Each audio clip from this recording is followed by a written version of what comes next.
বিরিয়ানি রান্না করলাম, গরুর মাংসের রান্না বান্না শেষ। এখন এটা একটু ঠান্ডা করব। কালারটা যেমন হয়েছে খেতে এমন হয়েছে। আমার এক আন্টি জিজ্ঞেস করছিল আমরা যে এত বাটা মশলা দিই তারপরও তেমন কালার হয় না, তোরটার কালার কিভাবে বানাস?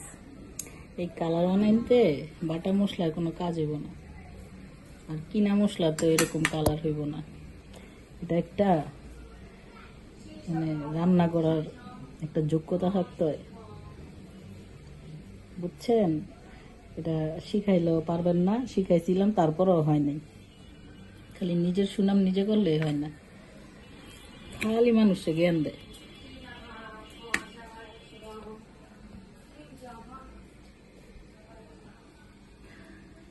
অনেক টেস্ট হয়েছে বিরিয়ানিটা, একটু মুখে দিছিলাম।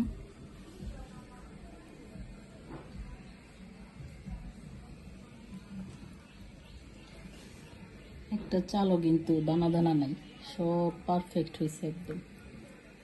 গরুর গোস্ত একদম তুলতুলে।